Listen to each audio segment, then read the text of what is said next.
کسی صحابی نے اپنے بچے کی شادی پر اپنے گھر میں لائٹنگ نہیں کرائی، لیکن آپ کو دنیا کا کوئی عالم یہ فتویٰ نہیں دے سکتا کہ لائٹنگ کرانا حرام ہے۔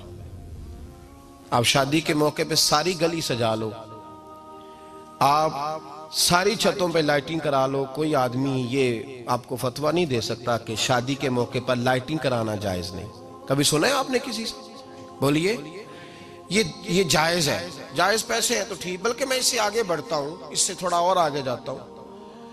حضرت عائشہ صدیقہ رضی اللہ تعالیٰ عنہ فرماتی ہیں میرا جو کمرہ تھا نا جس میں حضور کے ساتھ رہتی تھی اور ایک لمبا زندگی کا عرصہ گزارا، اس میں 3 آدمی سو سکتے تھے، چوتھے کے لیے جگہ ہی نہیں تھی، اور کچا تھا، کھجور کے تنے کھڑے کر کے اس پر کھجور کے پتوں کی چھت ڈالی گئی تھی۔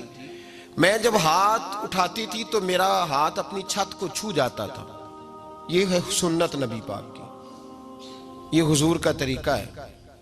بتائیے پکے گھر میں، لینٹر والے گھر میں رہنا جائز کہ ناجائز؟ کیوں جی؟ حضور تو کچے مکان میں رہتے تھے، آپ نے کیسے پکا بنا لیا؟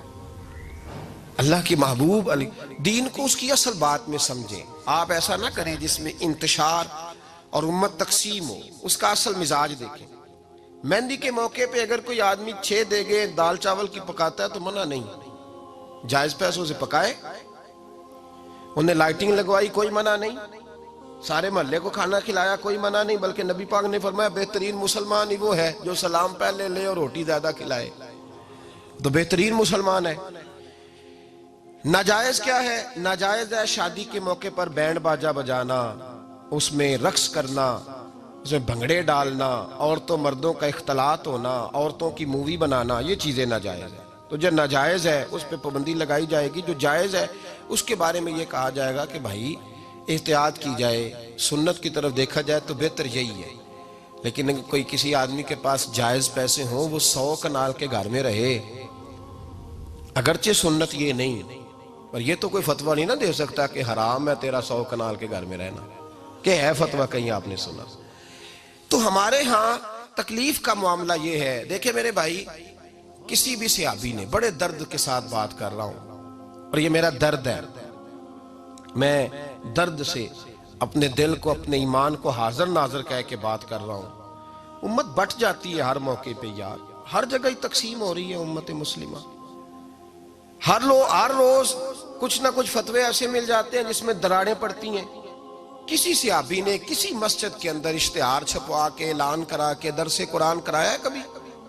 سیرت النبی کا جلسہ، ختم بخاری، مدرسے کا دستار فضیلت کا جلسہ، آپ نے اشتہار پڑھے ہیں نا یہ سارے مکاتب فکر کے، ہوتے ہیں کہ نہیں ہوتے؟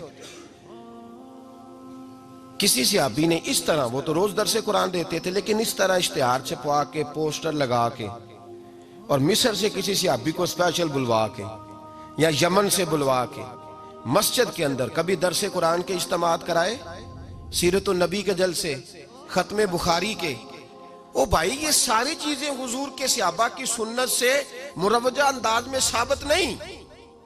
مجھے بتا میرے بھائی، میں درد کے ساتھ تجھ سے سوال کرتا ہوں کہ سیرت النبی کے جلسے میں تو پشاور سے مولانا بلائے، پنڈی سے بلائے، تو گجرات اور کراچی سے لوگوں کو بلا کر کے اگر سیرت کا جلسہ کرائے، اور تو اس میں ایک آدمی کو کراچی سے بلوایا جا رہا ہے تو تو نے اس کو 20,000 کی ٹکٹ بھی دی، اور اشتہار پہ بھی جلسے پہ خرچ ہوا، پھر لنگر بھی پکا، کھانا بھی تو نے کھلایا، نہ تجھے کوئی بیوہ یاد آئی، نہ تجھے کوئی مسکین یاد آیا، نہ تجھے کوئی غریب یاد آیا؟